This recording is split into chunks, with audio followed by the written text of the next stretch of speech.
ओम श्री परमात्मने नमः। द्वितीय अध्याय श्लोक 38 से 39। सुख दुखे समे कृत्वा लाभालाभौ जयाजयौ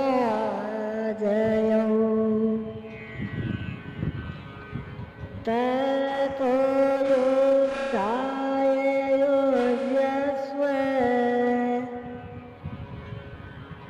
नैवं पापमेवाप्स्यसि।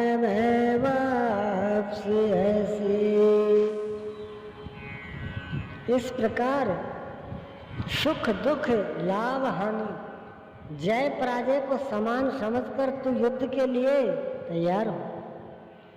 युद्ध करने से तू पाप को प्राप्त नहीं होगा, अर्थात सुख में सर्वस्व और दुख में भी देवत्व है, लाभ में भी महीन की स्थिति अर्थात सर्वस्व और हानि में देवत्व है, जय में महामहीन स्थिति और पराजय में भी दैवी संपत्ति पर अधिकार है। इस प्रकार अपने लाभ हानि को भली प्रकार स्वयं समझकर तो युद्ध के लिए तैयार हो। लड़ने में ही दोनों वस्तुएं हैं। लड़ोगे तो पाप अर्थात आवागमन को प्राप्त नहीं होगे, अतः तू युद्ध के लिए तैयार हो। ऐसा ते विहिता सांख्ये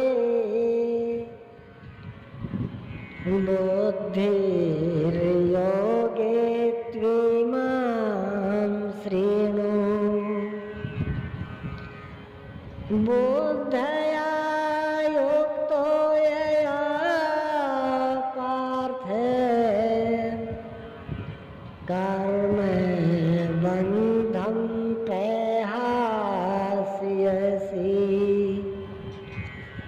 पार्थ, यह बुद्धि तेरे लिए ज्ञान योग के विषय में कही गई है। कौन सी बुद्धि? यही कि युद्ध कर। ज्ञान योग में इतना ही है कि अपनी हस्ती को देखकर लाभ हानि का भली प्रकार विचार करके कि जीतेंगे तो महामहीन स्थिति और हारेंगे तो देवत्व, जय में सर्वस्व और पराजय में भी देवत्व, दोनों तरह लाभ ही है। युद्ध नहीं करेंगे तो सभी हमें बुरा कहेंगे, भय से उपराम हुआ मानेंगे, अपकीर्ति होगी। इस प्रकार अपने अस्तित्व को सामने रखकर स्वयं विचार कर युद्ध में अग्रसर होना ही ज्ञान योग है। प्राय लोगों में भ्रांति है कि ज्ञान मार्ग में कर्म अर्थात युद्ध नहीं करना पड़ता। वे कहते हैं कि ज्ञान मार्ग में कर्म नहीं है, मैं तो शुद्ध हूँ, चैतन्य हूँ, अहम ब्रह्मास्मि, गुण ही गुण में बरतते हैं। ऐसा मानकर हाथ पर हाथ रखकर बैठ जाते हैं।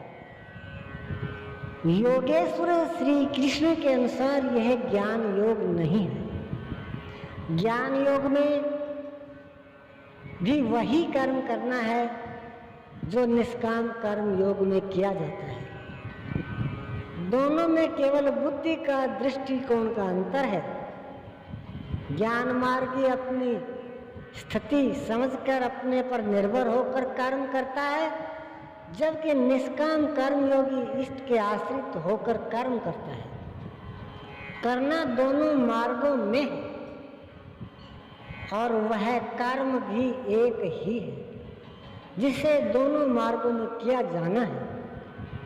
केवल कर्म करने के दृष्टिकोण दो है। अर्जुन, इसी बुद्धि को अब तो निष्काम कर्म योग के विषय में सुन, जिससे युक्त हुआ तो कर्मों के बंधन का अच्छी तरह नाश करे। यहाँ श्री कृष्ण ने कर्म का नाम पहली बार लिया लेकिन यह नहीं बताया कि कर्म है क्या।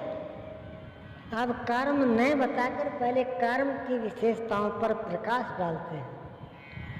ओम श्री सद्गुरुदेव भगवान।